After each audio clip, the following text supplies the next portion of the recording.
Hey everybody, Dr. Sanderson here. Welcome to Unit 13 when we're getting down to the end of the course. So, not that many more units left in the class. In this unit, we're going to continue with our theme of looking at kind of how social media impacts the organization internally by looking at something that organizations is pretty much standard practice now, and that is using social media to monitor current employees as well as to screen prospective job candidates. So, for example, as I'm sure many of you know, employers will look at their applicant pool and they will pull those people up on Google search. They'll look at them on Facebook. They'll probably even go into Twitter and Instagram, and as you look at the lecture, you'll find out that there's a lot of companies now that have been created to provide social media screening services for employers. So the employers will just send the names to this company, and the company will do all the background information and stuff. So, as I'm sure most of you know, this is a very kind of polarizing topic.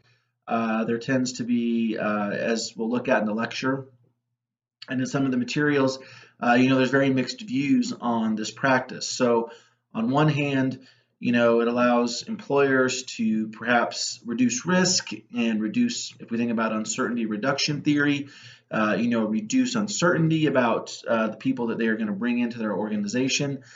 So, on that sense, you can maybe understand why employers are doing it in terms of applicants and hiring. On the other hand, there's clearly ethical concerns about, boundaries, and does the organization need to be looking at the social media of applicants?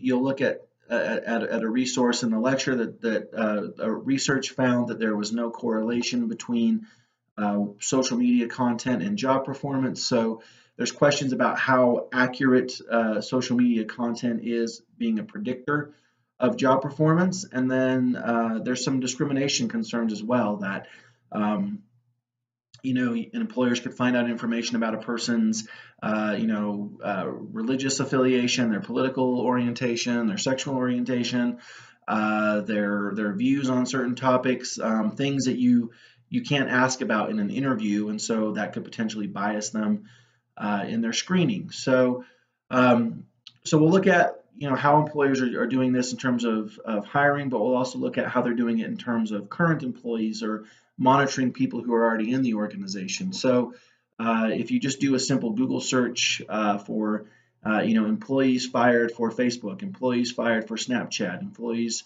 fired for Instagram, you will come across a good number of stories that look at people who have lost their jobs because of things they posted on social media. Now, again, very polarizing topic here. So there's people who feel that because you are associated with an organization that you reflect them, and so if they don't like something that you post that brings negative attention, then they can discipline you for it. And in fact, as we'll kind of look at in the next unit, many employers now have social media policies that they have employees sign that lets employees know kind of where the boundaries are and what kind of things could get them in trouble and what the consequences could be. But then there's people who feel like that's not the employer's business to know what the person is posting about outside of work, and they're not doing it on company time, it's on their own free time. So and then another thing to keep in mind here is there a difference between someone who has a private account and someone who has a public account? So in terms of information getting out and that sort of thing. Now, one thing I'll point out just to keep in mind is that there have been a good number of employees who have had private accounts but have still got disciplined or lost their jobs because of people who they gave access to. So, in some cases it was a coworker who was also a Facebook friend. That person printed off a Facebook post, took it into the employer, and the person lost their job. So there's some real interesting boundary kind of issues here in terms of social media in the workplace. So should we be connected on say Facebook or Snapchat with our supervisor? There's some implications there. And then again, how much monitoring or surveillance, should the organization be allowed to do, or what are maybe some of the boundaries or ethical questions we have there?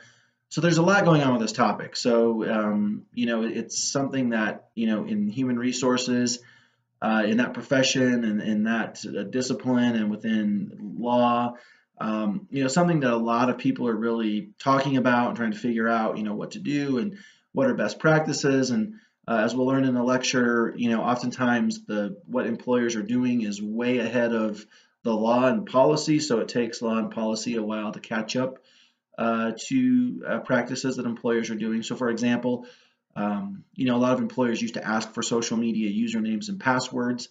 You don't really see that much anymore, and there's actually state laws in about 12 states that restrict employers from asking for usernames and passwords. So just a lot going on here, and really, I think, fun area to kind of engage and talk about because it's something that's so relevant to all of us as we're all employed or hoping to be employed. And and keep in mind as well that internship programs do this, graduate schools do this. So it's something that is happening a lot, not just with employers. So excited to hear what you have to say on this. The discussion forum will ask you to engage with this topic and kind of give some thoughts on where you stand on it.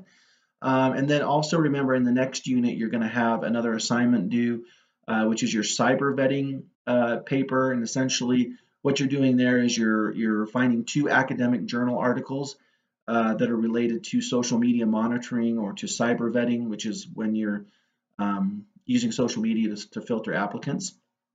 And in 2 to 3 pages total. So if you break that down by 2 articles, you're looking at 1 to 1.5 pages for each article you read. Just kind of summarize the research. What did they do? What kind of data did they collect? What were their findings? And then, what their findings, how can that help people who are in hiring positions in organizations? That'll actually be due on April 20th, which is a Thursday. So keep in mind that it's a little bit different than some of the other deadlines. And you can, again, submit that through Blackboard. So please let me know if you have any questions, and I will talk to you soon. Thanks.